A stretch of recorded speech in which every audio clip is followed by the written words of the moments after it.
In an all-new holiday special, Santa Claus is rocking the town with Top of the Pops. Merry Christmas and Happy New Year! A very special 99. This exercise bike with speedometer, just $99.99.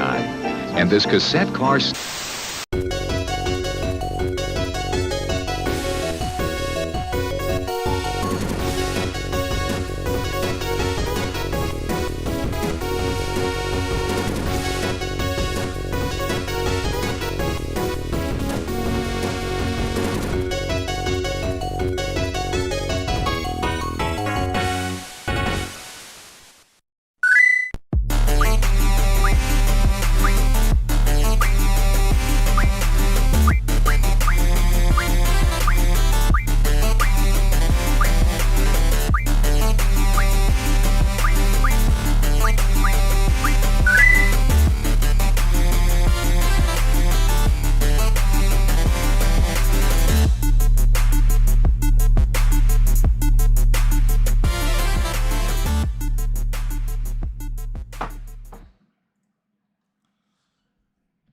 What are we doing here?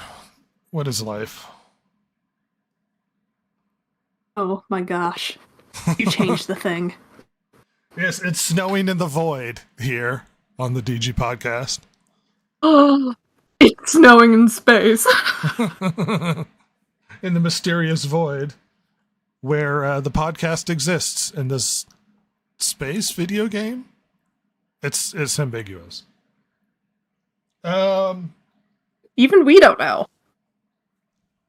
We don't know. That's the problem. Well, it's like when we had the Halloween episodes and it was like we were at a spooky castle and it's like, oh, is this the haunted level or something? Oh, yeah. It was some random mysterious planet with like a Castlevania castle. That's right, it is. It's a special podcast with Chance creeping around in the background. Oh my gosh. You might be asking yourself, where are all of the important people in the podcast? Well, they're here. Jason may stumble I was just going to say, where are they? Jason may stumble in drunkenly later.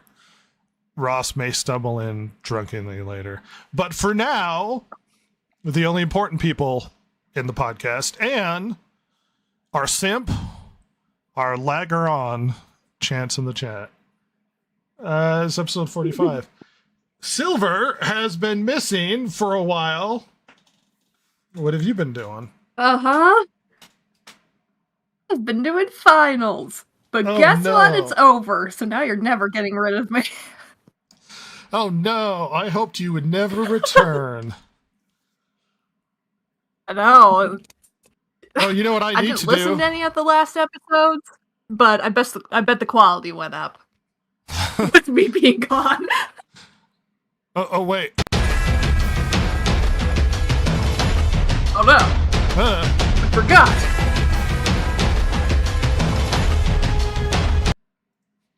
She's here. I forgot to do that. Well, I haven't had a chance to do that for a while, and now I have to. Chance said something inappropriate about Jason being at a titty bar. Jason is the most Ned Flanders of people you'll ever meet. There's no possible way he would have wandered in there. That is a perfect description. Oh my gosh. He is. He is the Ned Flanders of podcast hosts. I want him to change his profile picture to Ned Flanders. He really should. Oh, that'd be so good. You know, Jason back in the day, and since he's not here, we're allowed to dump on him. You know that cliche of the incel with the fedora? It's like, hello, ladies. You know what I mean? Jason used to... Milady. Yeah, he used to wear a fedora. Oh my gosh, like unironically? Unironically. When he met his wife, he used to wear a fedora. She saw that fedora and went, that's the man for me. We are a good cross-section of just the worst aspects of gaming culture. Because it's like I'm the angry, like, belligerent white male who's upset at everything that comes out. And you're like the cowed, internalized, misogynistic woman. Uh-huh. Kaiju cat monster. Jason's the Ned Flanders simp. The hello ladies. And what is Ross? Yep. Neckbeard. Oh gosh. Neckbeard. He's kind of the wild card, Neckbeard. Neckbeard with guns, clinging to his guns and his. Well, he's not religious, but clinging to his guns. The Ross likes guns. Chat says that his password is Heidi Ho. I assume we're Don't put that online. I'll hack the system. I'm going to hack the system. I'm going to get on Lazy Susan inside a phone booth, spinning in circles, hacking the system. Hack the planet, everybody. With the password Heidi Ho. With the password Heidi Ho. Capital H. And capital Ho. H's. Capital H's. Silver, you've been disconnected from the world, putting your head into a hole in the ground, not knowing what has been happening. Yeah, I haven't left a dark cave in like 2 weeks. I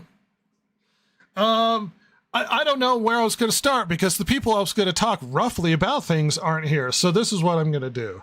I've been playing a few things. Watch some crappy anime, yada, yada, yada. One of the biggest releases for Xbox, which is a big deal because Xbox needs to be successful. Well, I don't care if Xbox is successful, but if they're going to be successful, they have to have successful first-party games. And Indiana Jones came out, which might make you ask. Yeah, I did hear that. Well, it's like, what would be your expectation with an Indiana Jones game that came out? Like, what would you think it would be? Kind of like oh shoot, what was that game?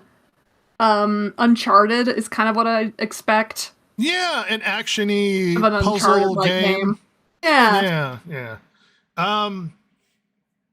First of all, it's first person, so it's definitely not Uncharted. Gross. It's hard to describe. It rides this strange line of it's trying to be an action adventure, but kind of an RPG element. Like, you might think, well, I want a game as close to an Indiana Jones movie storyline as you possibly can get. And the story feels very Indiana Jones. But then it's like, it's also the walking around and sneaking into camps and dressing up as a character. And there's RPG elements where you're talking to people and picking up missions. Yeah, like a Tomb Raider. I mean, even more pulled out. I think the most I could describe it is it's kind of like a Deus Ex.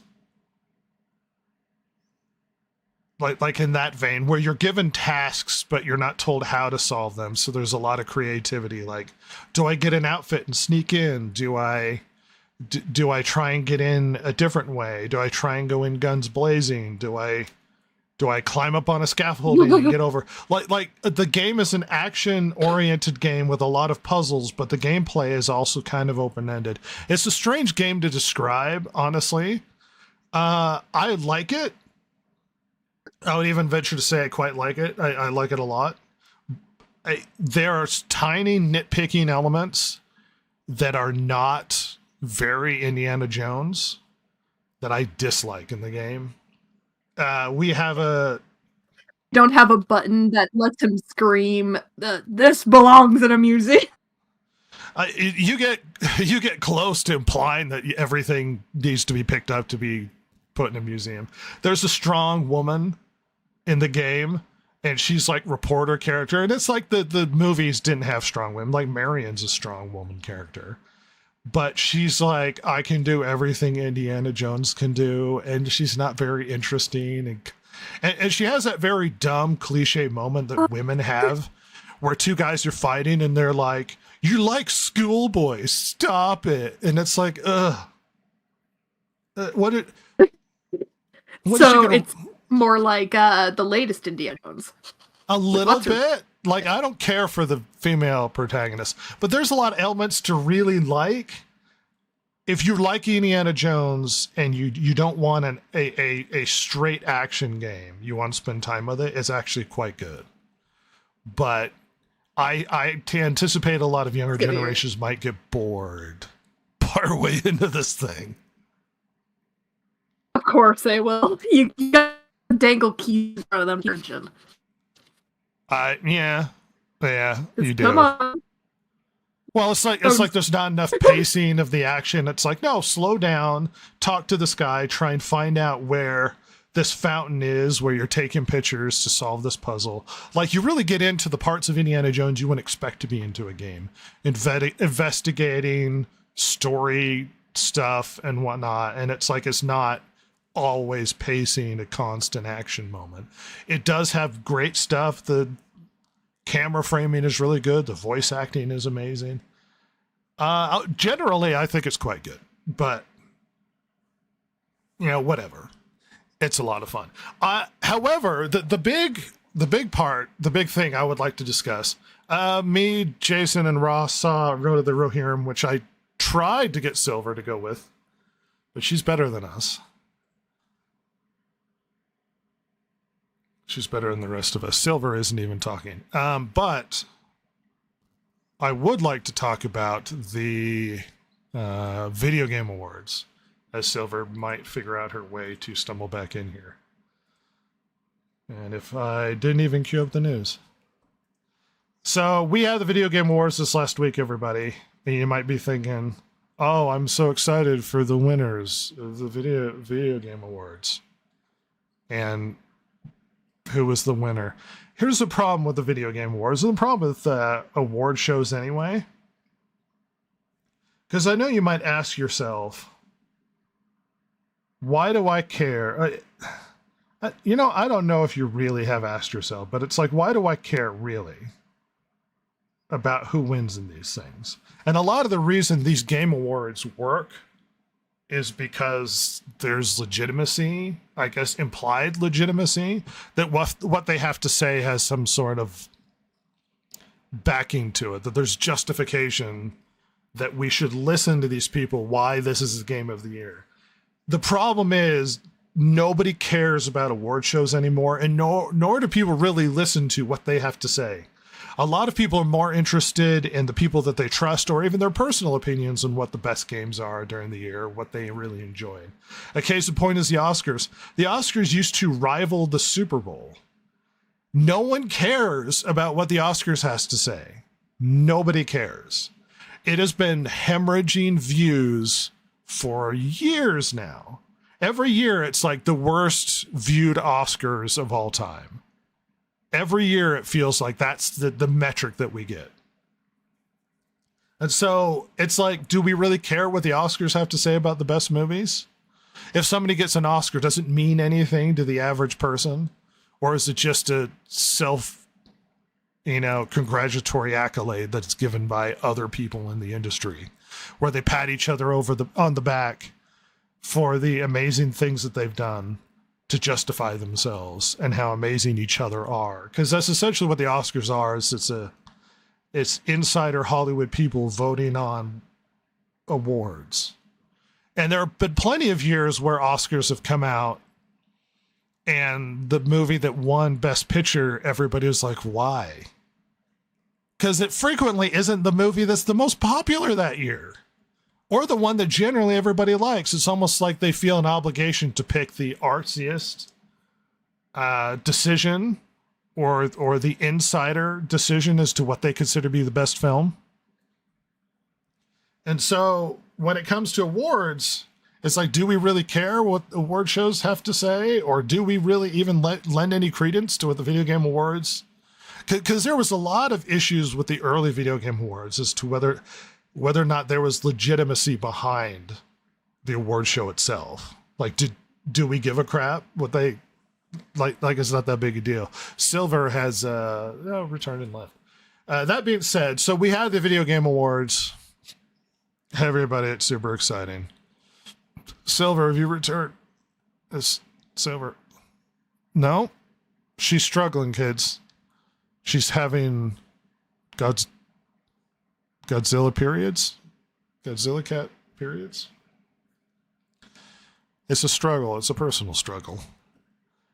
That being said, going into the Video Game Awards, they announced... Hello, thank goodness. Silver. Is Godzilla Brother playing games in the background and crashing your internet?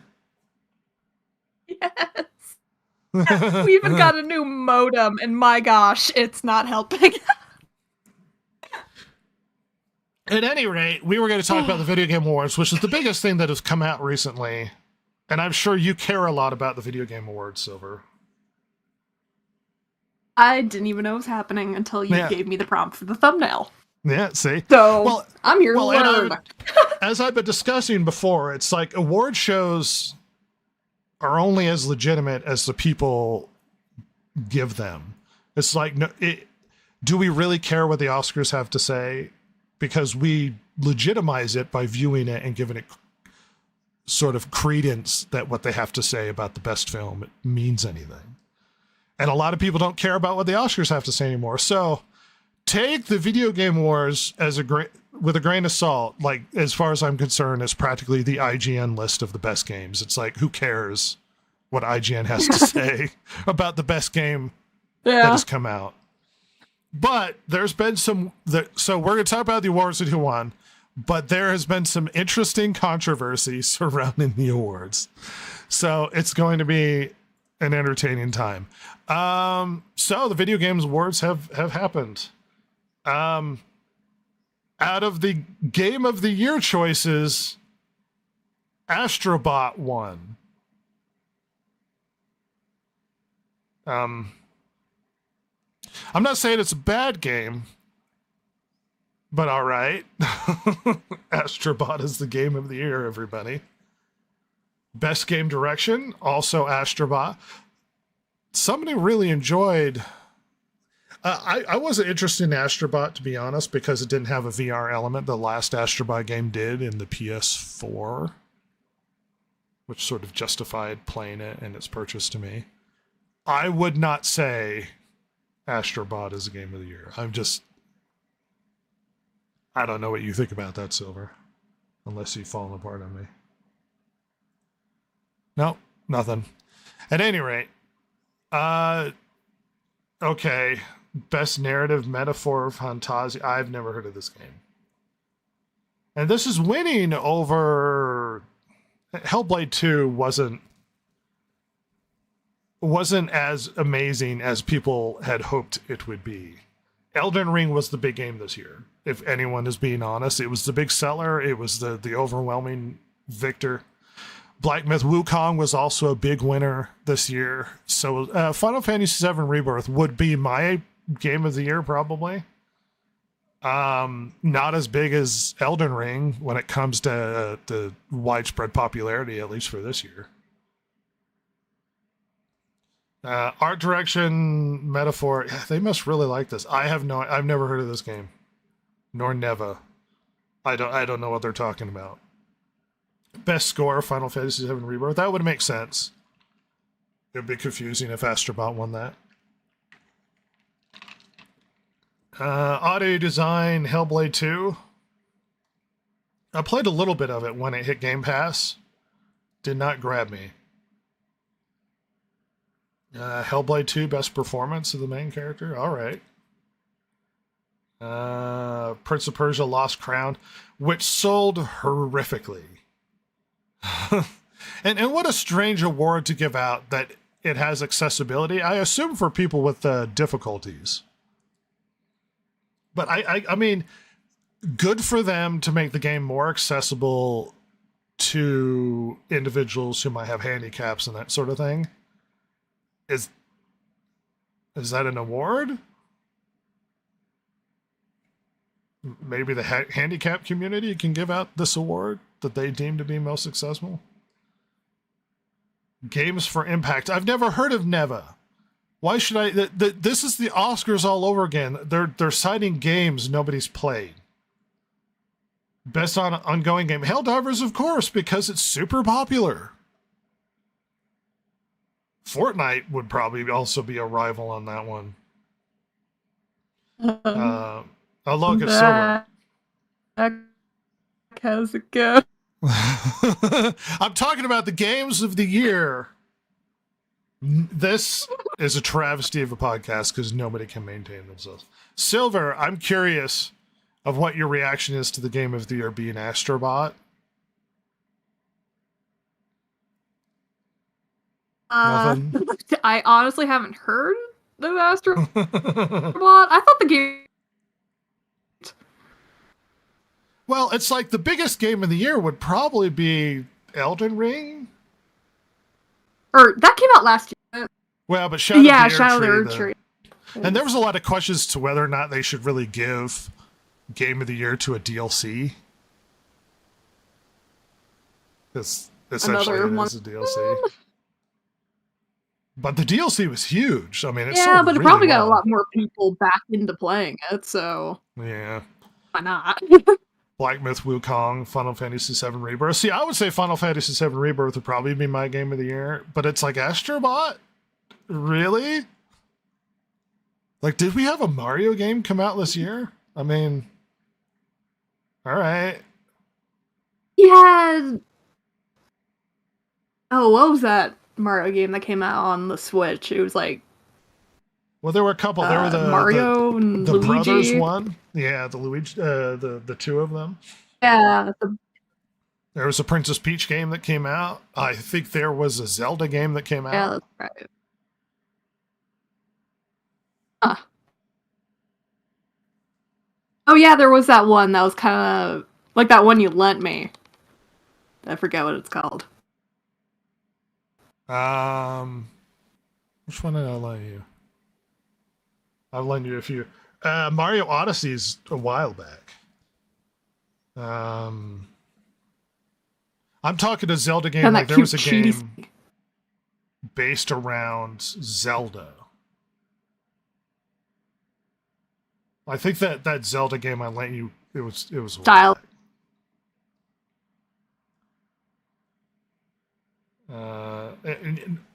Nothing here stands out as amazing or something that means anything to me. Astrobot seems to have... My audio's dropping.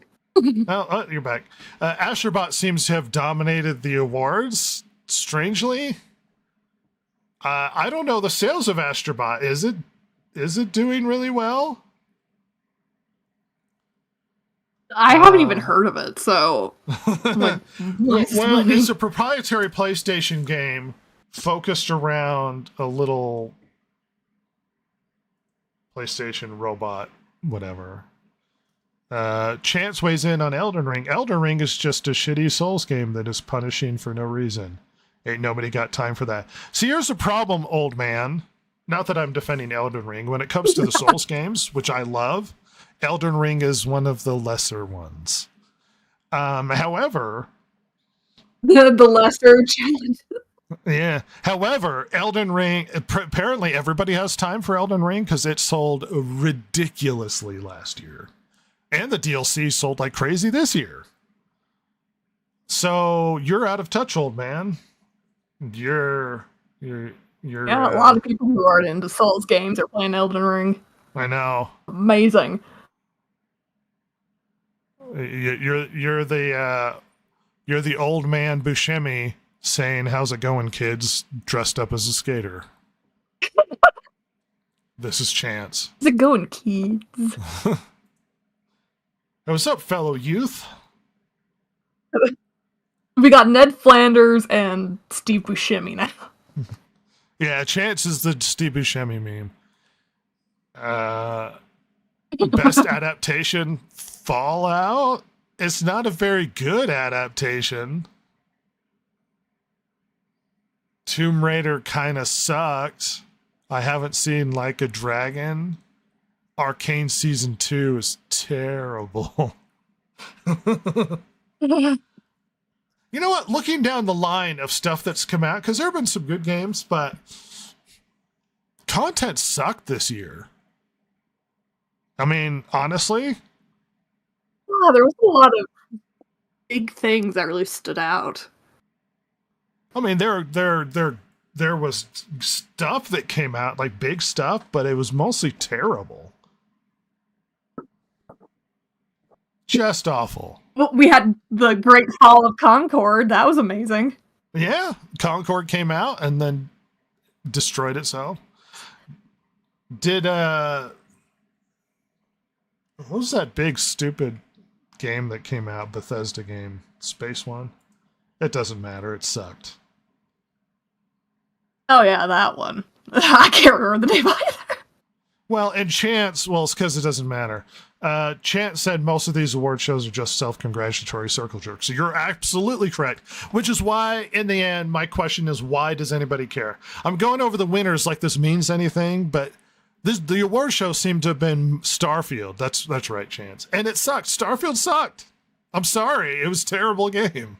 It was boring and awful, and I deliberately went out of my way to try and get the character I married to die. It's partially because I'm a bad person and partially because she sucked as a character. That's at any rate, true love right there.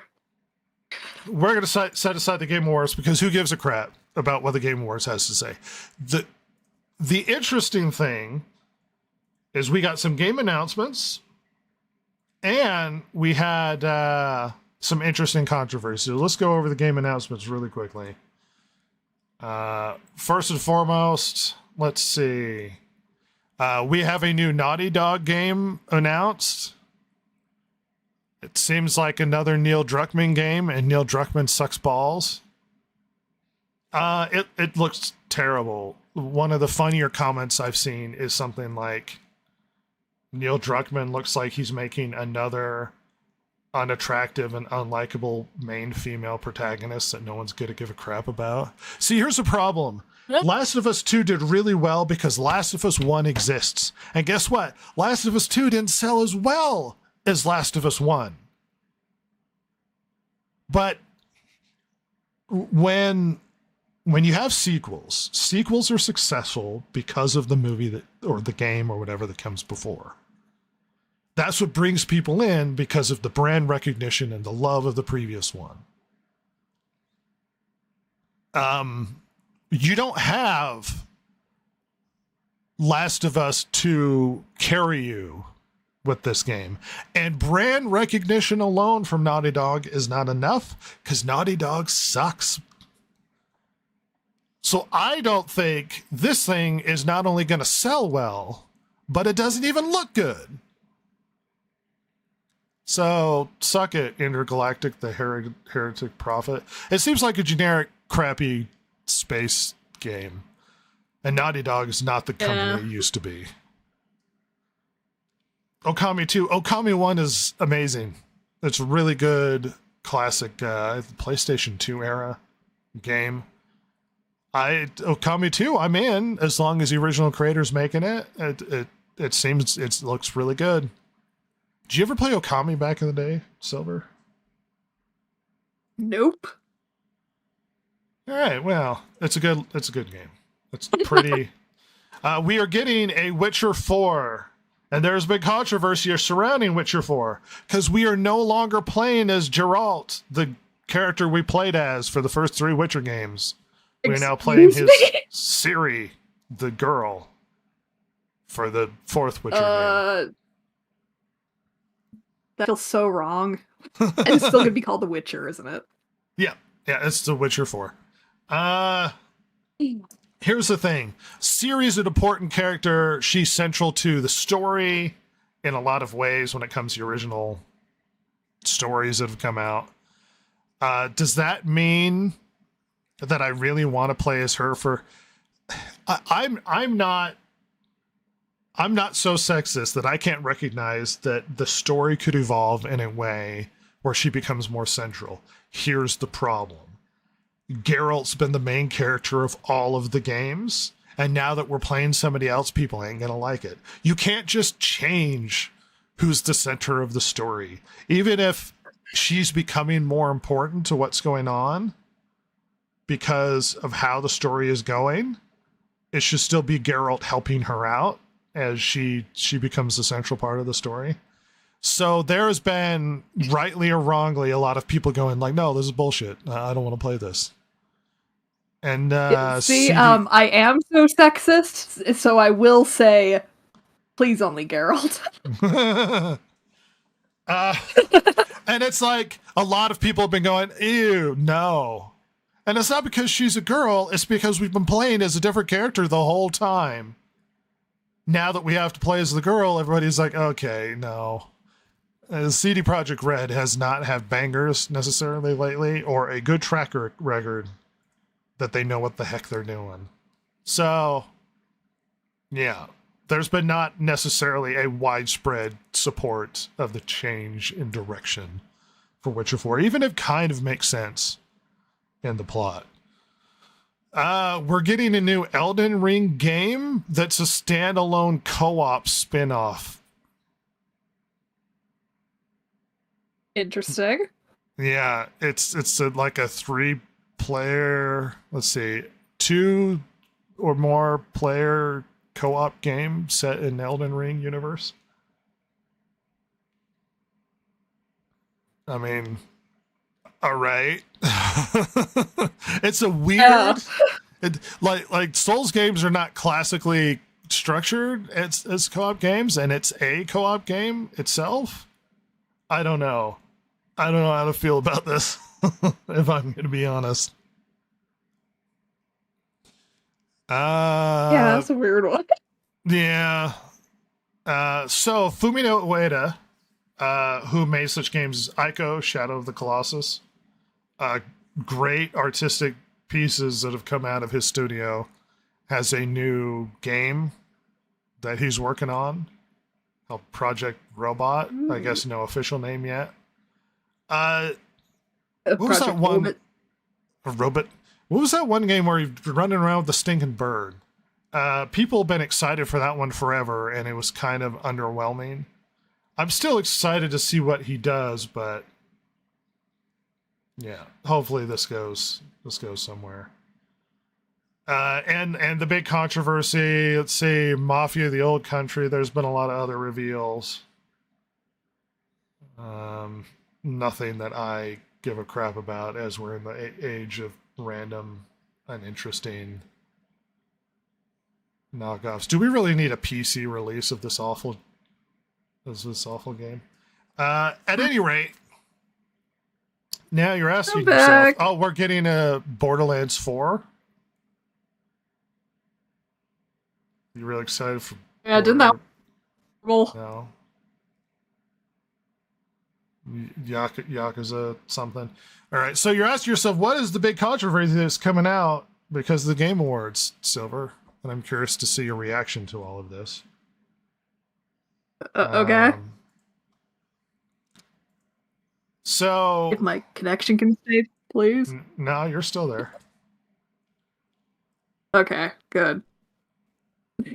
So... See how long it lasts. They had a... assuming it's good, Chance weighs in and says I would be down for a new Mafia game, even though 3 was a turd sandwich. That's always the qualifier with a lot of these things. It's like, oh, I'd be in for a new Mafia game if it's good. And that's always the problem. If it's a good game, then yes. So the Game Awards has this new award called Game Changers. People have had positive influences on the gaming industry. And they go through, if you've watched the show, which I unfortunately have watched part of it. I did not enjoy it. They had this little like video montage talking about how horrible it's been in the game industry because of the massive layoffs that have happened recently. Boo-hoo, make better games.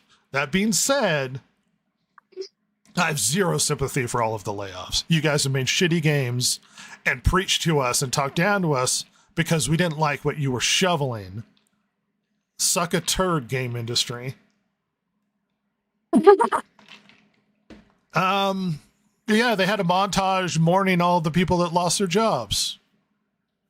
And they talked about this friendly guy who likes to dress up as Mario. And he goes out and he has a small YouTube channel with a couple thousand subscribers. And he goes out and he made a database, because he's good at data collecting, on how where you can enter in your information and connect to getting jobs in the gaming industry to help people find work who have lost their work. And the video montage presents him as this nice guy who's trying to help people out who have lost their jobs with a small YouTube channel. What a nice guy. That's how the Game Awards presents this individual, okay? And he gets award for Game Changer of the Year. What a nice event. His name is Amir Satvat. Here's the problem.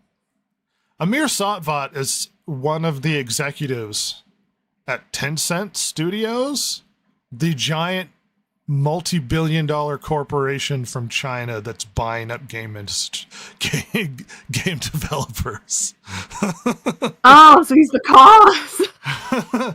So there's a conspiracy attached to this. However, he is actually part of acquisitions that is buying up developers in the game industry. So he goes out of his way to bid on. Tencent is currently trying to buy Ubisoft because of how terrible their company has been going. And I know one of the original heads, Guillemot, is desperately trying to keep hold of the company and not let it get bought out by this giant billion-dollar Chinese corporation. This guy's an executive. He is not a small YouTuber who is just helping people out. All he did is create a spreadsheet to help you search for jobs in the game industry. So it becomes a question of, wait a minute, why did you give an executive at Tencent an award, this giant multi-billion-dollar corporation? Here's where the conspiracy comes in even further. He is a big pusher of DEI, and the conspiracy is he pushes DEI so that companies adopt it, so that they start to crash on themselves and become less valuable so that Tencent can buy them. Yeah. So, the Video Game Awards seem to have oddly and awkwardly hidden the fact that they have given a game award and presented somebody as a small YouTuber to Amir Satvat, who is part of a massive multi-billion-dollar corporation who is part of the problem in the gaming industry and buying out all of these small groups and destroying them. Moriarty, I'm following the thread here on Twitter where he goes over a lot of the problem with this individual and the fact that they're not talking about what he's done here and what he's a part of. But, you know, it's just me. Chant says, so the guy who sets fire to the house is getting an award for throwing a bucket of water on it after the fact. I would say it's possibly worse that they're not only undermining the game industry and buying up its assets, but they're pretending like he's not even a part of it, that he's helping people who are good. They could be the worst perpetrator of the problems going on in the gaming industry. Tencent, everybody, the giant multinational corporation from China, buying up the game industry assets and then shoving out really bad, soulless IPs, possibly buying Ubisoft because of how terrible the company's been managed. One of the executives was given an award by the Game Awards. How embarrassing. How embarrassing for the game industry. And awkwardly, why would they pretend like that? They act like he's just some guy. That's the dumbest part. Like, look at this innocent guy. You know what I mean? Look at this little YouTuber. Yeah. What's your reaction to this, Look Silver, at as this your internet small stabilizes? I don't think they did their research on this guy at all. I think they knew. I think they knew, and they chose not to say anything. Oh, gosh. I think they knew. So, Amir gets an award, and the game industry collapses. Hilarious! I actually have a little bit on that Naughty Dog game. Some reactions to it. Lead character from Intergalactic, a new IP from Naughty Dog. Intergalactic features another uninspiring, uglified, androgynous protagonist from a Western AAA game. No one wants to play this. Nobody. You're right. I have no interest. Naughty Dog does not deserve the benefit of the doubt. And in fact, they have enough of a negative perspective for me that I could give a flying fart about whether or not the game does good, and I'm not even remotely interested. Chance says, I am a little YouTuber and have yet to get anyone fired. Yet. Well, there's always a chance. Yeah, believe in yourself. Believe in yourself. You got time. You've got time. Little YouTuber. Your channel's believe bigger in the than me, ours. I believe in you. Your channel's bigger than ours is Chance. Little YouTuber. Yeah. You're a baller compared to us. That being said, news note. The Distracted Gamer Podcast's big steaming pile of news dump. Hey everybody, it's the news dump. Lots of news to go through, lots of stuff to talk about quickly. Let's start out with a article from Variety. Hey everybody, Kraven the Hunter coming out. Was everybody hyped for I forgot about that. A side villain from Spider-Man to have his own movie? Kraven the Hunter apparently sucks and does so poorly it only had a $4.7 million opening day. Additionally, Lord of the Rings, War of the Rohirrim did quite poorly as well. I'm trying to find the numbers. They're trying to spin it's like, oh, it's not that bad. 2 million so far. Oh. Yeah. Apparently Kraven the Hunter. That's no good. Apparently Kraven the Hunter is just terrible. And also War of the Rohirrim is not very good. But that'll have to be saved for a review, which you will hopefully see coming forward. Hey, Silver, did you know that the Star Wars Skeleton Crew is out on Disney Plus? No. I don't think most people knew it's out. Well, apparently it has failed to breach the top 10 streaming viewership charts for its second week. Nobody cares about Star Wars Skeleton Crew. It feels like all we report is really negative information, but you know what? Everything out is terrible. Chance weighs in. Kraven was a great villain. Oh. Kraven is a great villain, and Kraven's Last Hunt is one of the best runs in comics. I agree. Spider-Man, probably Spider-Man's best run. Did a villain need his standalone movie to make him sympathetic? Because then it's like, well, then why would, when he fights Spider-Man, am I supposed to be conflicted in my feelings? You know what I always hated? When they made villains sympathetic. You could pull it once or twice, but every villain's sympathetic. You know what I hate? I hate that Venom has become a good guy. That's a weird one. He's a horrible monster who eats people. He shouldn't be a good guy. It's just the character was too popular and they started to make him like good in some way in the comics, and I hated it. Venom's a villain. He's a great villain. Keep him in his lane. And also his movies suck. Yeah. The Venom movies are not good. Yeah, they just got worse. Did you ever see Haunting at Hill House or whatever it is on Netflix? Yes. Is that... Oh. There were so many that were kind of similar to each other, and one that had a little bit of like a spin-off to it. And they're at the house, and they all flee, and they all end up having to go back when they're older. Yes. Okay. Yeah, I've seen that. Yeah, it's really good. It's creepy and horrifying, and it's one of the best horror series you can find on Netflix. So the guy that made that is making a Clayface movie. the Batman villain. And apparently he wants to make it a horror movie. A Clayface horror movie? Yeah, I mean, maybe it could work. See, the thing is, Clayface, the character, the villain, was an actor in the comics. And something happened to him where he basically turns to clay, and he can turn himself into practically anybody.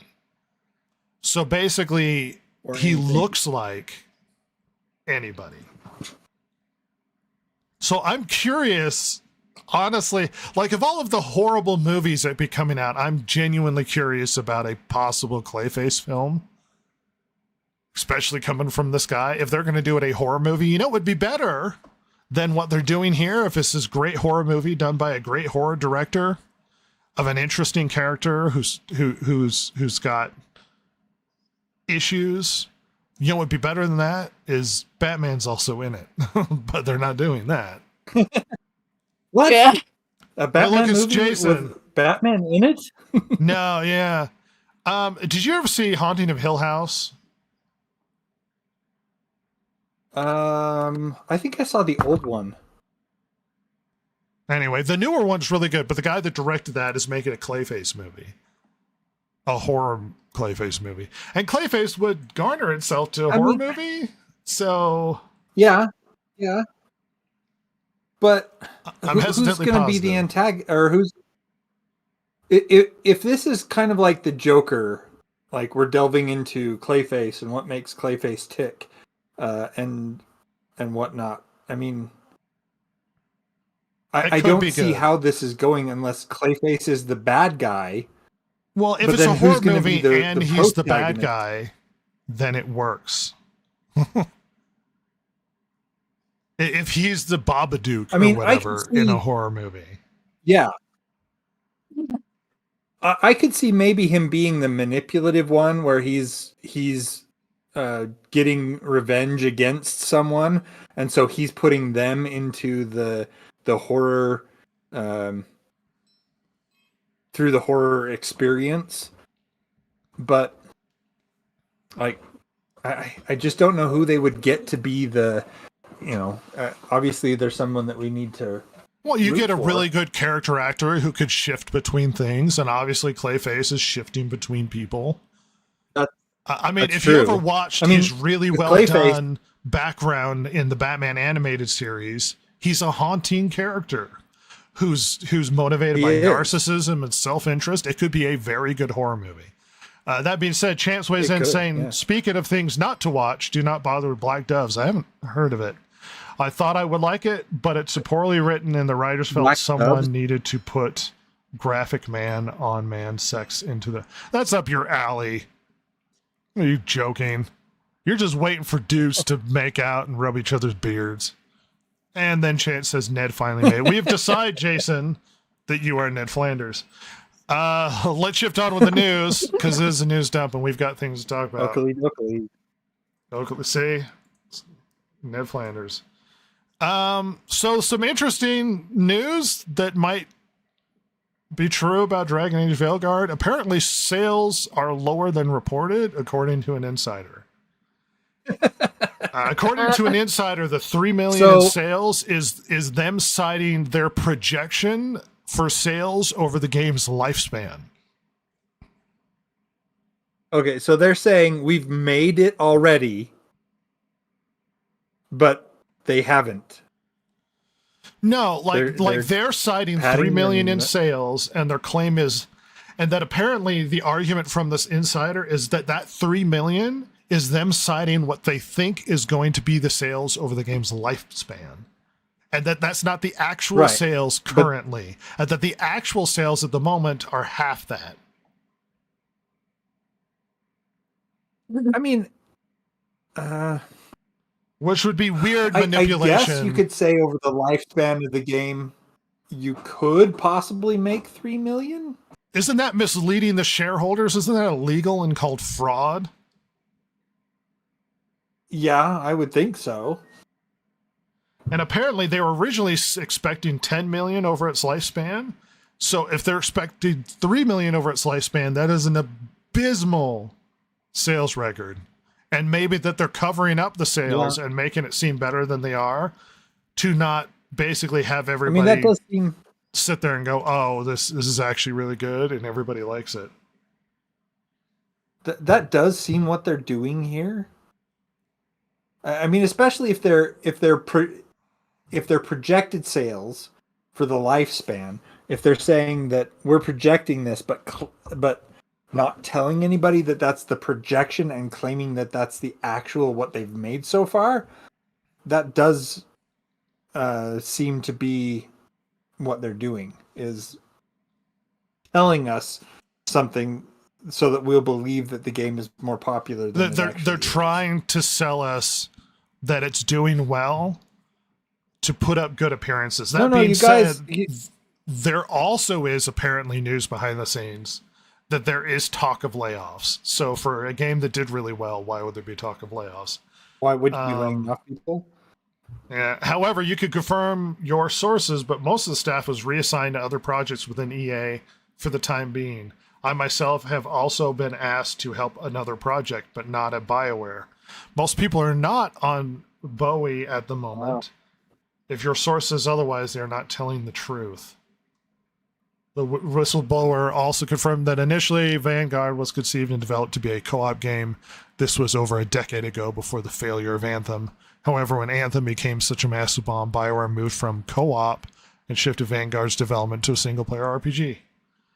I'm curious about the legitimacy. If this is true, this could be unfixably damaging to BioWare. Moving on. So, everybody's favorite actress, Silvers in particular, Rachel Zegler. Did you know she came out with a movie recently? This last week?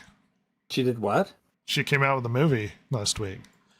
It's a small indie horror movie called Y2K that cost around $15 million. Okay, so I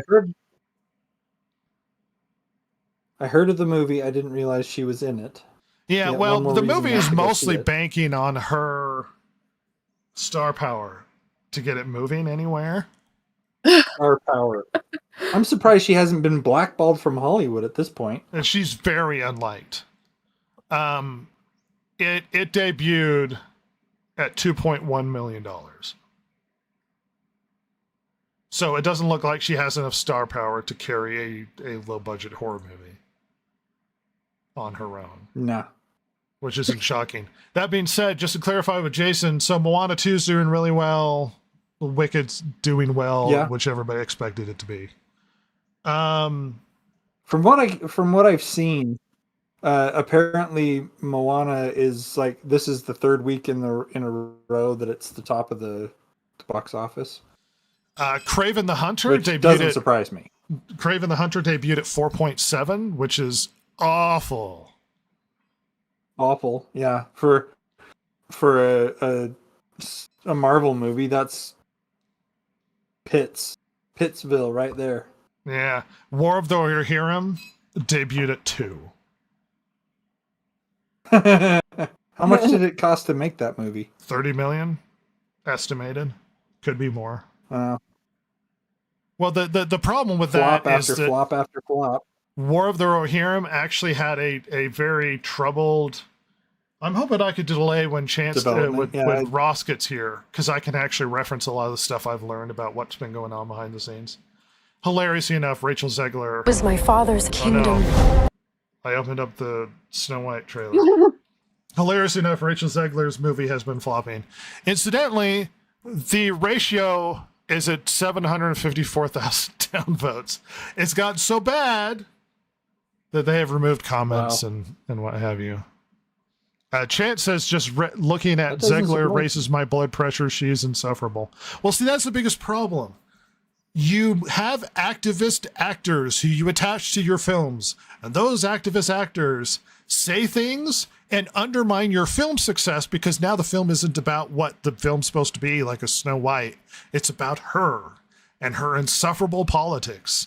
And she's become a representative of what people hate about Hollywood, a central representative that everybody gets to point at now of like, this is why we hate Hollywood.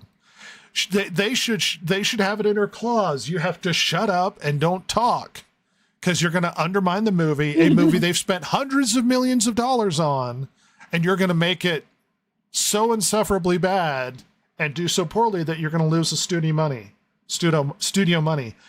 She is such a liability that they should drop her because of how bad that she's doing.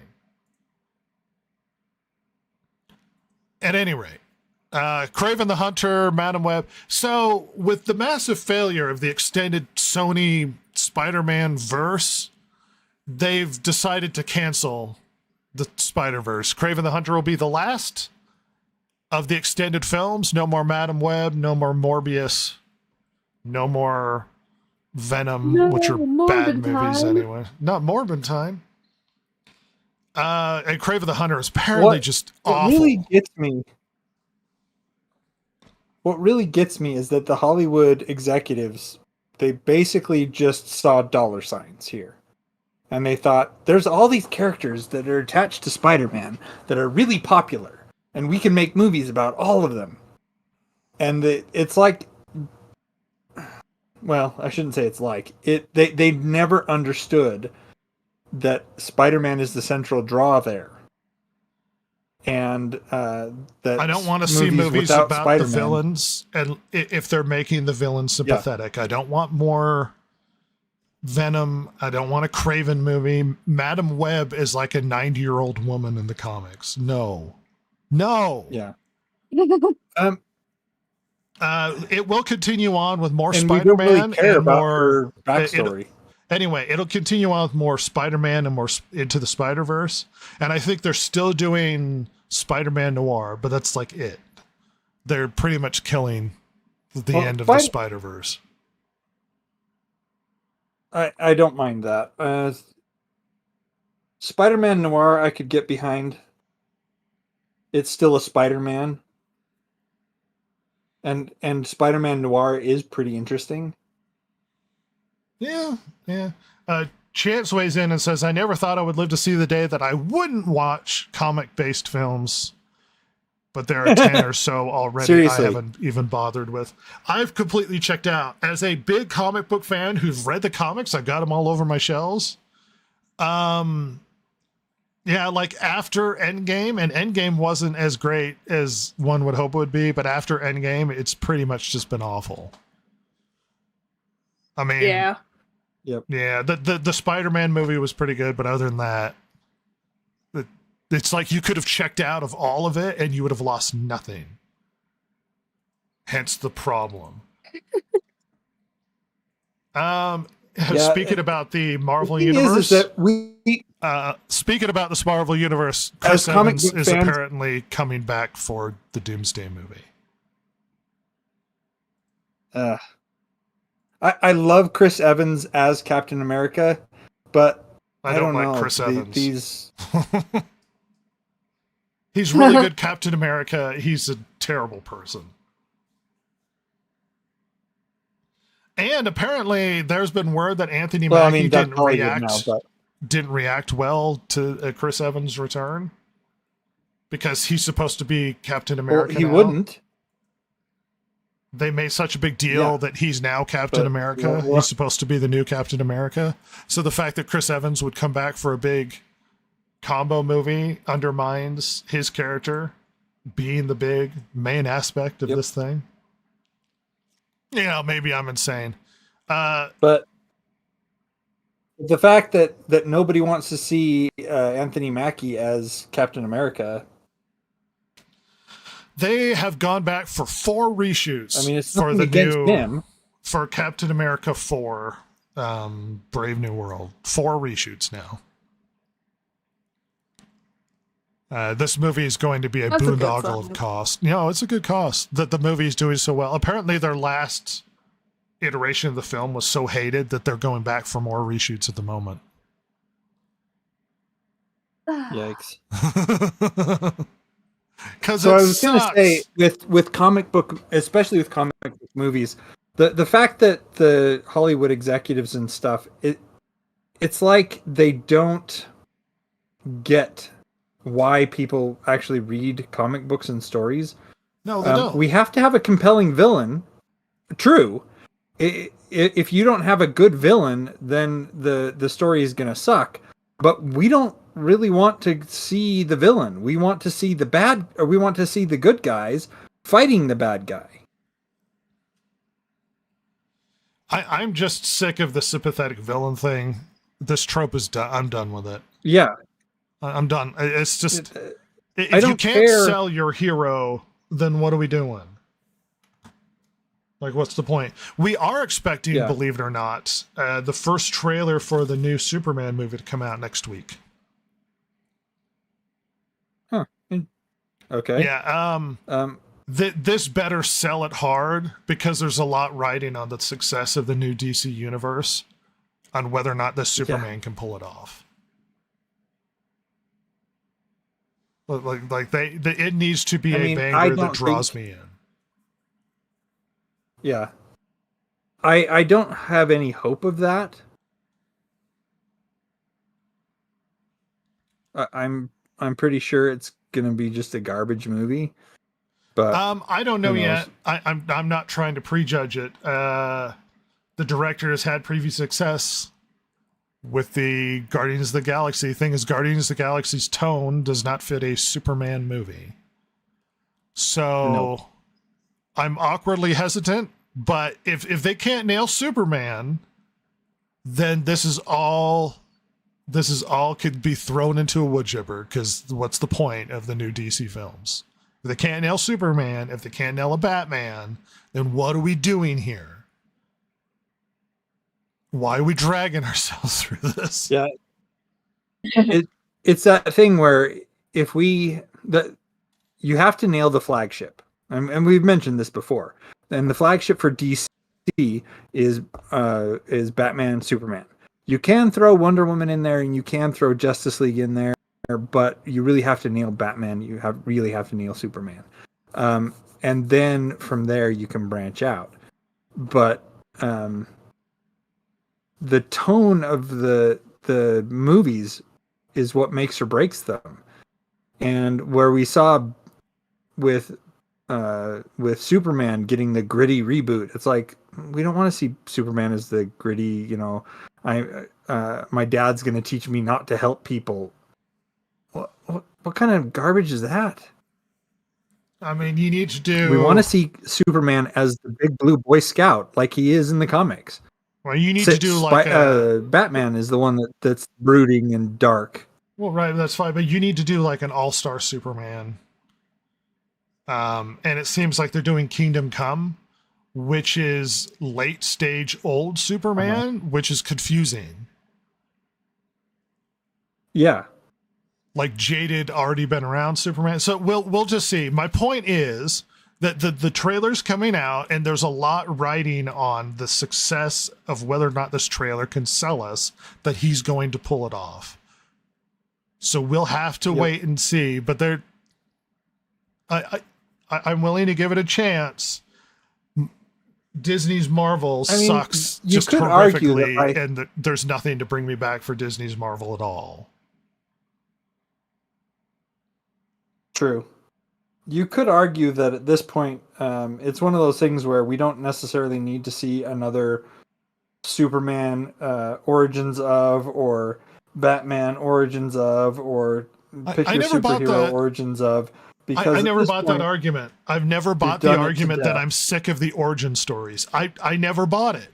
You need to establish the character and put them in that setting. I'm not bored by an origin story. They just have to do it well is the problem.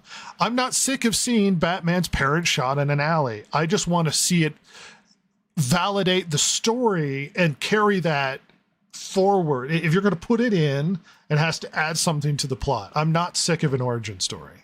It just needs to be good. No, I'm not saying we're sick of what I'm saying is that it could be that the reason that they're going for this Superman Kingdom Come version as opposed to All-Star Superman kind of storyline is that from the perspective of the director and the executives, it's like, well, we've already done an origin story of Superman. Everybody knows how Superman came to be, so we can go ahead and jump forward to when he's already established. But he's not. That's not how they're doing it. They're doing this in reverse. They're doing it in reverse, where he's young, beginning Superman, dealing with a jaded universe who's already over sort of the superhero thing. They're literally, that's why we're getting the Authority, because the Authority is the anti-Justice League, who's the violent, horrible version of the Justice League. He's literally doing these are stories decades down the road, and he's rolling them in reverse, where now we're getting the jaded anti-Justice League before we even have an established Justice League, and we're getting the anti sort of people are over Superman, and you're getting a young Superman. He's not already established at this point, Superman. Jason. This is early Superman. He's literally doing the story backwards. Oh my gosh, this is so dumb.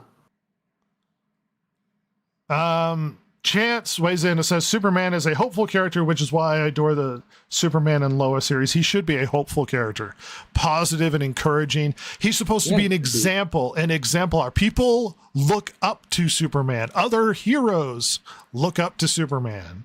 He's not jaded. Yeah. Things aren't difficult for him.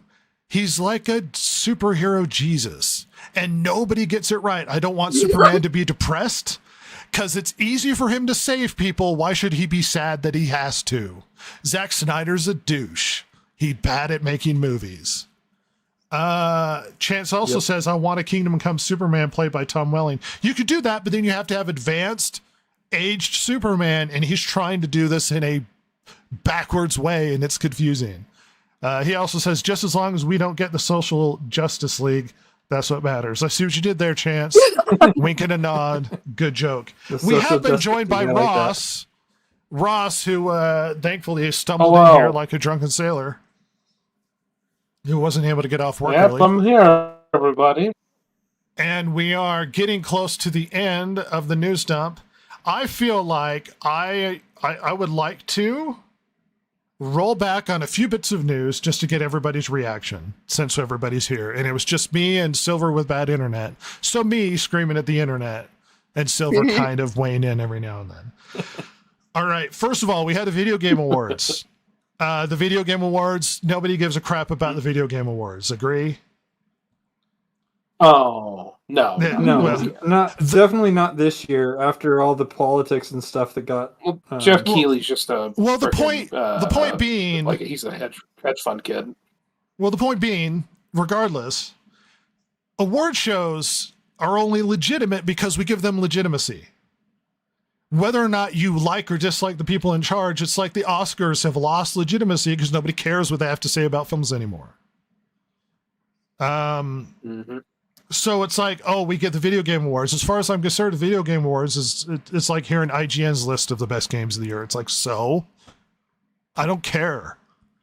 But they struggled for the first few years trying to legitimize themselves as an actual authority every year. Like, it was difficult for them.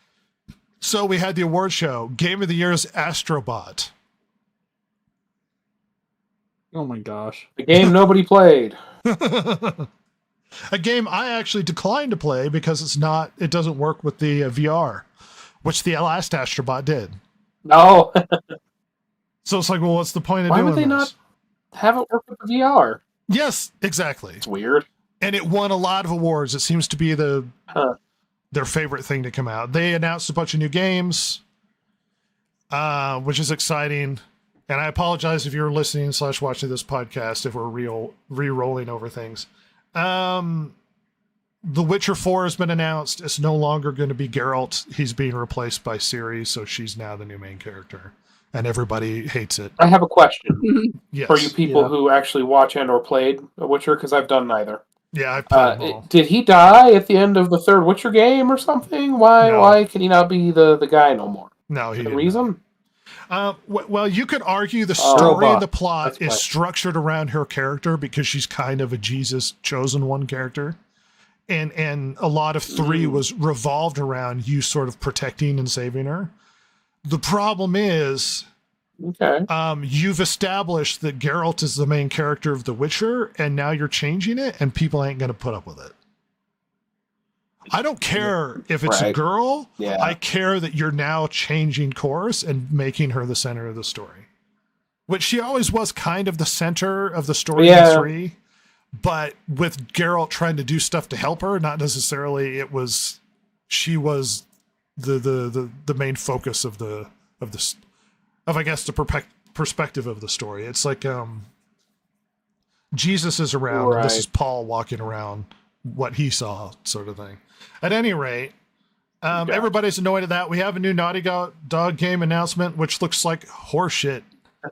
Well, it's funny that it's hitting just in time for the end of the 80s nostalgia, so that's great. It's about 3 or 4 years too late. Well, it's another androgynous, unattractive woman main character in space. Oh yeah, with lots of 80s nostalgia music and like it's all of it's 3-4 years too late. The entirety, all the way down. Anyway, they had controversy at the Game Awards for the two of you. They gave out. Oh my gosh, I'm going over this again.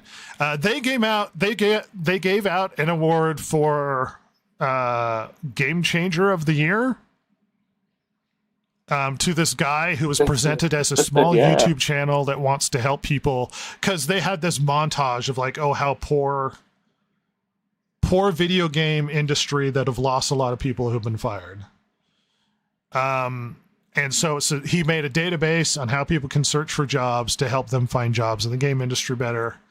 I'm not sympathetic to the game industry. If you make bad games, you deserve to be fired. That being said, the way they present it is he's a small YouTuber who's just helping people out to find jobs, which is great, right?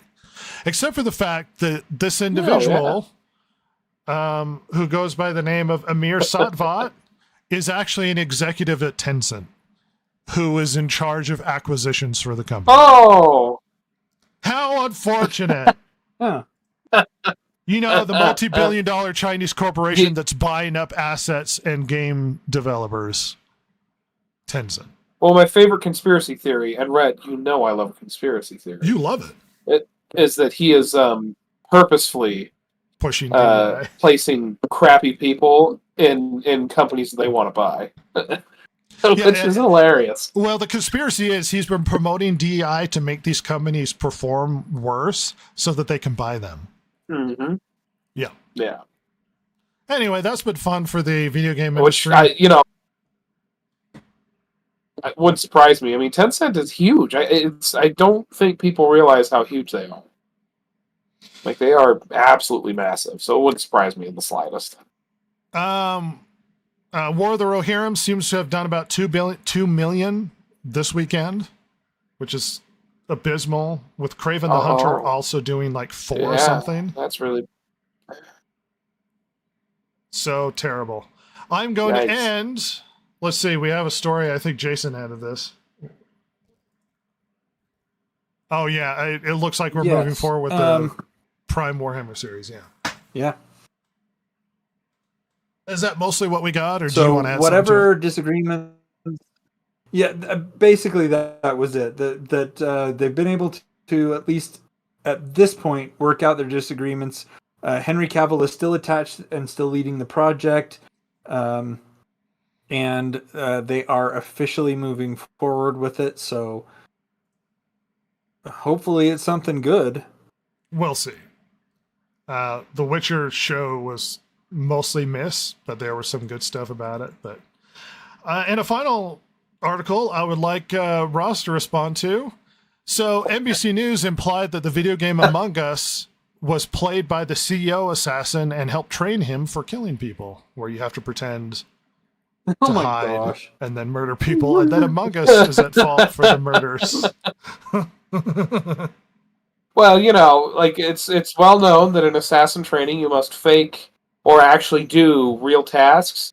And then after you bite the head off the person because you're an alien, you must, it certainly trained him how to go into the vents to hide and move into the next room. So, I think NBC perfectly right in their assessment of this Amogus game that they have probably watched 2 seconds of. Yeah. So I think they got it spot on. Okay. JC, journalists are so dumb. Well, they're pushing agenda. Despite the fact that video games are getting so enormous that they still haven't learned anything about them is hilarious. No. Like, fucking rules. It's a bunch of old people that don't understand what it is. I mean, it would make more sense if they said... Yeah. It would make more sense if they said something like, "Oh yeah, he totally got his training from Call of Duty and things like that." But Among Us? Yeah. I saw that video, the CCTV. He bit that guy's head off, so I don't know why everyone's upset at NBC. They got it right. And then he jumped into a vent. Remember when the Columbine shooters, they went to their house and found out they played video games? And it's like, it was training for killing people, and it showed the games, and it was like Final Fantasy VII. And I was like, the one where you're a heroic figure that tries to defend the world? The pro-environment game. Sure, that's why they shot all their classmates. At any rate, I would like to briefly talk about, really quickly, War of the Rohirrim, which we'll be doing a review here. You will see that on Media Illiterate in the near future, hopefully. So, War of the Rohirrim came out. We've all basically seen it, except for Silver, because I want to be a good friend and invite her to things, and she refuses to answer my text messages. I was testing. She thumbs You're her testing nose our patience. Testing for AIDS. So we're not here. We're not here to have an extensive conversation, and this is spoiler free. All right, save all of the conversation for later date, everybody. However, we are going to give you a superficial what we thought about the film, but before we get there, I would like to talk about some interesting things I learned about this movie. So, by the way, this was initially announced in 2021, and it has struggled to get finished. Wow. Apparently, they were missing deadlines. It was supposed to be out a year ago or earlier this year. I forget.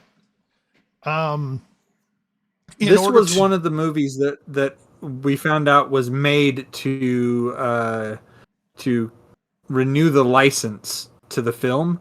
Right. So, yeah, it's understandable that it would have a rocky production. Well, it was so behind on its schedule that they ended up hiring some 60 companies to help finish it. Really? Wow. Yeah. Oh my gosh. That's insane. You all also, anyone who's seen it might have some weird questions. Like, parts of the movie where, like, the background seems like it's coming through in like 60 frames per second. And then other parts, the animation seems jittery or like 15 frames per second. And I remember at the time mentioning to Jason, it feels weird. Like the frame rate's inconsistent. Janky. Well, do you know why the frame rate's inconsistent, Jason? Because they use different companies working on it. Well, yes, they did use different companies for different parts, like background and whatnot. They also included things like 2D and 3D. Also, one of the bigger problems with this, apparently, they were so desperate to try and make sure that everything worked with the animation and stuff that they skipped frames and also used rotoscoping. I thought so. I totally thought they might have done rotoscoping. I was sitting there thinking, this totally feels like that the original Lord of the Rings cartoon that Ralph Bakshi made back in the 80s. You mean the bad one? It totally felt like rotoscoping. It really did. Yes. I didn't. That's why the frame rate was messed thinking, up. Man, this totally feels like, because the inconsistency in the animation from the main characters, and as well as other things, where other things would be running 60 frames, and then you'd have characters in front of the screen like 15 frames a second. Oh my gosh. Yeah. No wonder it felt like I was watching the original cartoon. Ross just got disconnected. I basically was. He will reconnect in a moment. But suddenly you hear this, you're like, oh my gosh, this makes a lot of sense. Yeah. Why there were problems with it, because I kept saying, no wonder. Afterwards, I was like, it felt weird, like it was a jittery or whatever. Yeah, so, it was so weird because sometimes the animation would be really smooth, and other times it'd be like, wow, why did really that character just jump like that?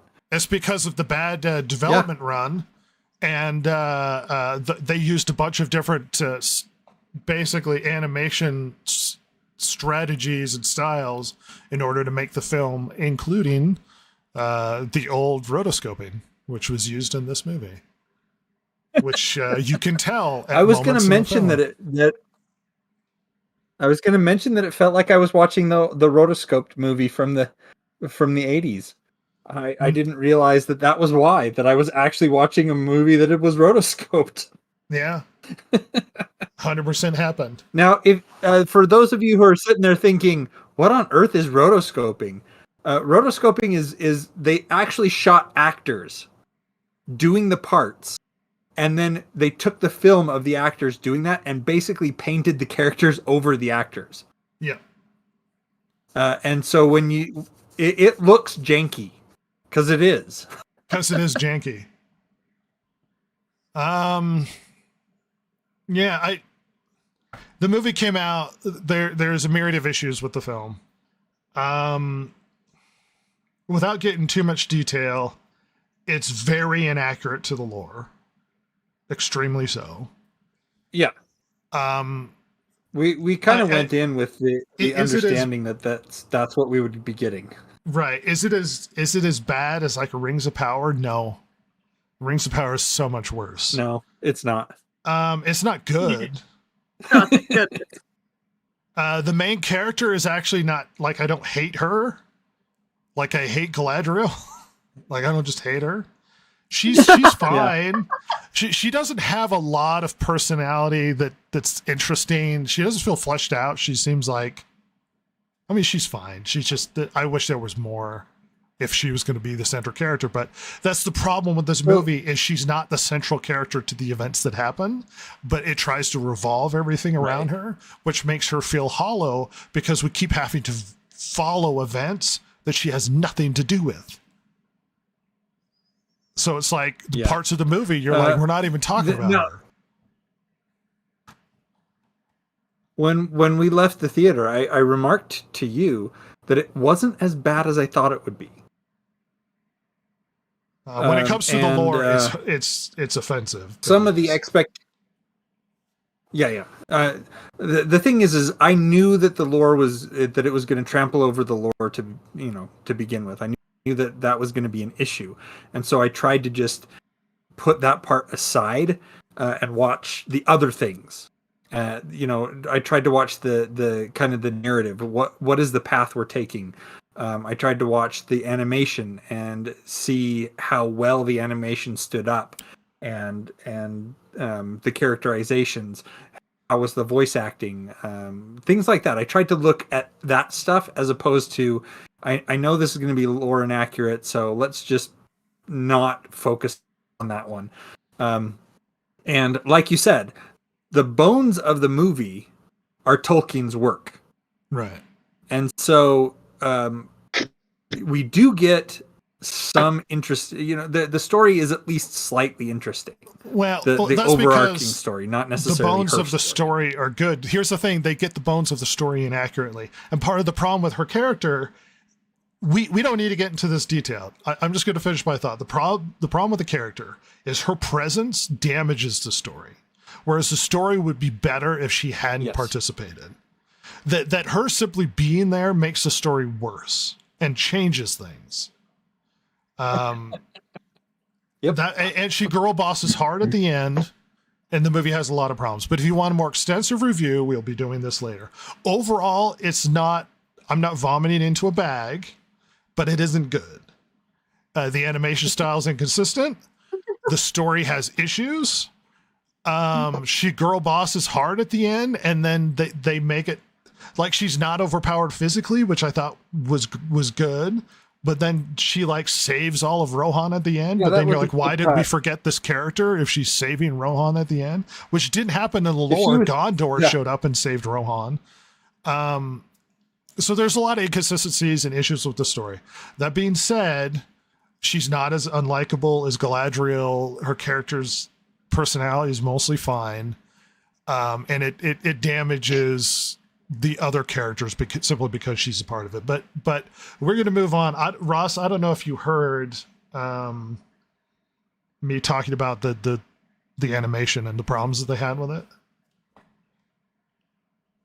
Part of it. That's Discord literally turned itself off to do updates, so I'm sorry. I'm on my phone right now. You can catch me up in between us doing this, and like I don't want you to have to repeat. So all right. At any rate, I caught some of it, about half. Okay, so 5-second what you thought of the film, and then we'll finish out here. Not the worst thing I've seen this year. It looks weird at times and has problems with the story. The characters aren't very good, except for the ones that should have been the story main characters. There you go.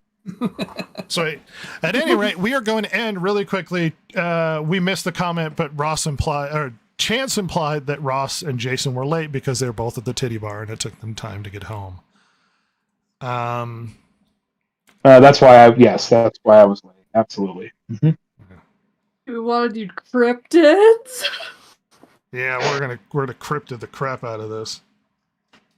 I'm trying to make sure it adds to the slide. All right, I'm gonna back out of this and show up on my computer again.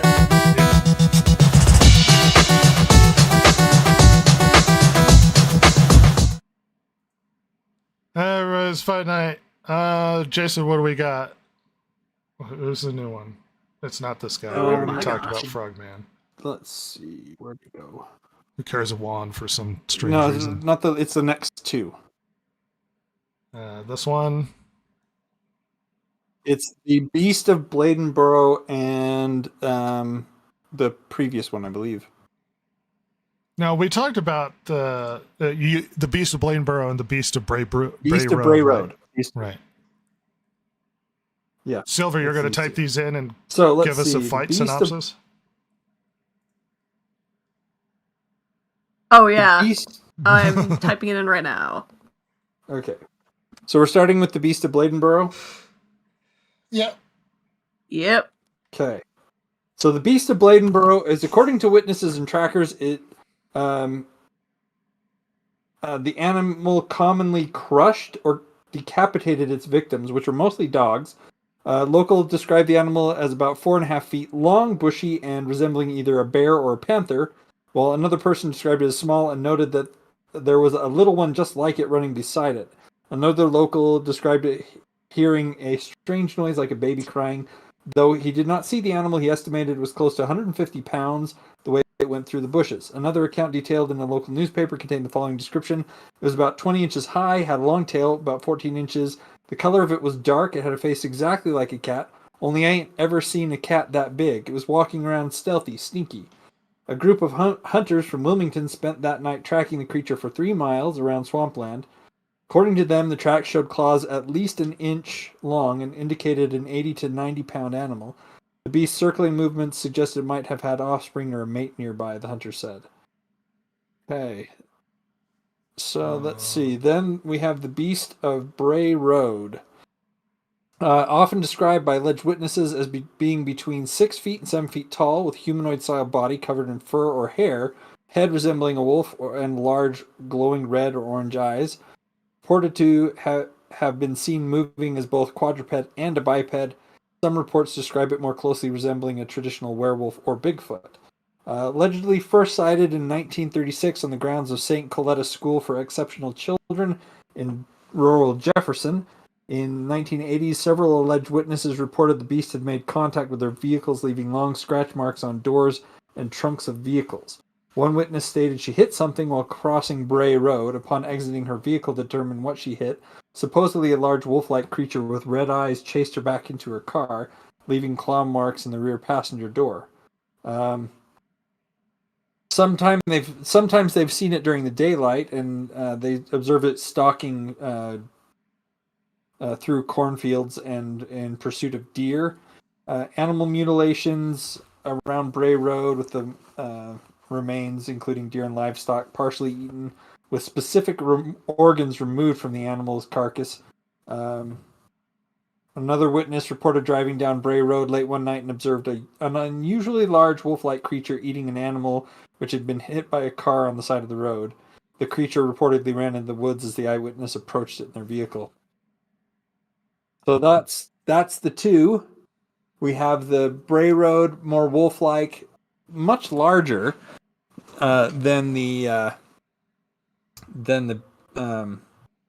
Beast of Bladenborough.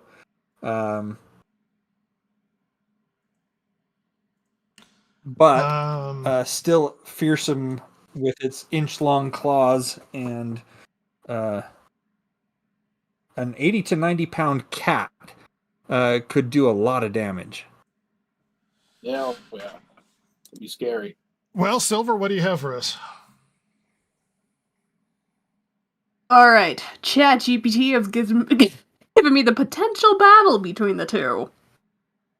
So it starts out with size and strength. It says, Beast of Bray Road, being described as large wolf-like creatures, sometimes with humanoid traits, might have an edge in terms of sheer power and aggression. Wolves are highly skilled predators, and if the Bray Road beast is indeed something like a werewolf, it could be far more dangerous. Speed and agility. The Beast of Bladenborough, often likened to a panther or large cat, might be more agile, with the ability to move quickly through forested areas. Big cats, especially panthers, are known for their strength and speed, making them formidable opponents in ambush-style encounters. And then predatory nature. Both creatures are seen as apex predators in their respective environments. However, the Beast of Bray Road described more like a hybrid with some supernatural elements, which could give it an advantage in endurance and potential intelligence. This is a more interesting fight for those who weren't here last week. Than the really tall alien and a frog. That being said, it feels... It's true. It's a stupid frog. It feels one side... It's a much closer fight. However, the Beast of Bray Road seems like a giant, monstrous werewolf creature as opposed to fighting a leopard of sorts. It seems more likely. Is there a scenario that anybody can argue where it might go differently? Size is a factor in this one. Maybe you can get up underneath him and get his throat, before the big giant werewolf can get a hold of him. His balls. That's what I'm thinking. Yeah, there is that.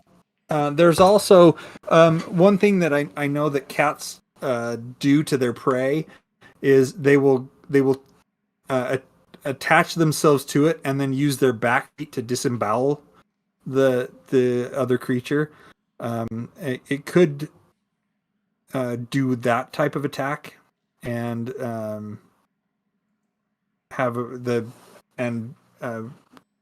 overcome the Beast of Bray Road. Silver, anything? Consulted the ChatGPT. Uh-huh.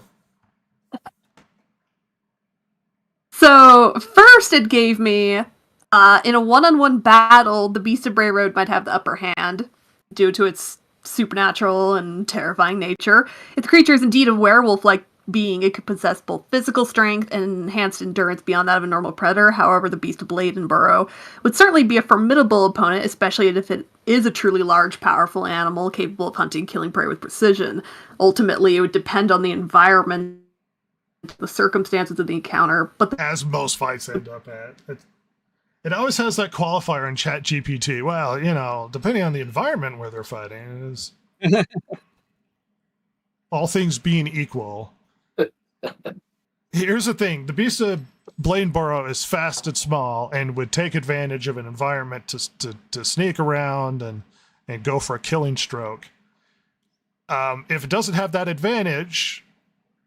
Even if it has that advantage, I think it's more of a parity fight. But if it doesn't have that advantage, all things being equal in an empty field, the giant werewolf monster from Bray Road is going to just destroy our little panther boy. I'm back. How much of that did you hear? Oh, not a lot. Oh, cool. Anyway, I'm just gonna skip on ahead. I asked how the Beast of Bladenborough could win. It says it could win through a combination of stealth, speed, and brutal efficiency by relying on its agility, natural predator instincts, and ability to ambush its opponent. Could overpower the Beast of Bray Road before even the creature has a chance to react. Beast of Bladenborough's strength and precision in targeting vital areas could easily turn the tide in its favor, especially if the battle takes place in an environment where it has the advantage. So it seems like it purely depends on the environment. Yeah. If you're just in an open field, which I think I walked into you talking about, then yeah, I think the whatever werewolf creature. Yeah, I think Beast of Bray Road wins this. That's my vote anyway. Yeah, that's what I'm gonna vote for too. It's one of those things where we've talked about it and we've kicked it back and forth, and there is a situation where the Beast of Bladenborough could prevail, but it's one of those things where it's like, well, yeah, there is a scenario where it could prevail, but in most of the scenarios, it would not prevail. So I'm going to go with Beast of Bray Road as well. Sweet. Well, we have a victor. Beast of Bray Road destroys this creature, the other beast of Bladenborough. Then we'll move on to fight some horrific monster from your dreams or a frog. I'd prefer a frog with wand. Thank you. Frog with wand. And we have a victor, and we could be carrying on to another week. However, we will have one more podcast before Christmas, depending on how many people will be there, because you guys are horrifically inconsistent. So, with our last podcast before Christmas, we are going to have discussions about sort of best games and best movies of the year. We are also going to change the fight night to have a slightly dumb conversation about Santa Claus fighting somebody. It'll be a fun Christmassy podcast. Be sure to join us for that and just hang out, especially if you're alone for the holidays. Feel free to hang out and have stupid conversations with us. So we'll do a bunch of the Christmas related conversation and maybe review some really bad lists that Ross is into. Some really bad lists of game of the year and movie of the year. That sort of thing. So look forward to that. It'll be a more relaxed podcast. Who knows what news we're going to be coming down the road. So we'll probably still address that and the news dump really quick. Look, it'll be our most Christmassy podcast of the year because it's Christmas. I suppose we could do the most Christmassy podcast in like a February. Ooh, I love that. Christmas in February. Inconsistent Christmas. Do we want a preview for next week? If we're you were not paying doing the attention, fight Jason, next week we are going to have a different conversation. A Christmas-related fight conversation. So, appreciate everybody coming along. We're going to take advantage of the holiday, much like companies and consumerism. So we're going to be talking about Christmas-related stuff. And bring yourself and your Christmas spirit. I love taking advantage of it. Take advantage of Christmas. Well, we are going to get out of here. Anything to leave us with us, Silver? I hope we get better games next year. Oh. Ross? I doubt it. I'm looking forward to our time with our families and our friends and to talk shit about things for the next year as well. It's going to be great. It's going to be great. Jason? Merry Christmas, everyone. Have a good time this holiday season. Merry non-denominational holiday season? Well, I started with Merry Christmas. Well, no, I'm not trying to offend people. I'm trying to offend Christians who get upset about that. But then if you're Muslim, Merry Christmas. I guess if that works. Jewish. Merry Xmas. Well, we're not even to that episode Don't yet. forget It's about not the Hanukkah. That's right. This is not the Christmas episode. Regardless, we're going to get out of here. Not there yet. Good Lord, people. Focus. It's the outro. Oh.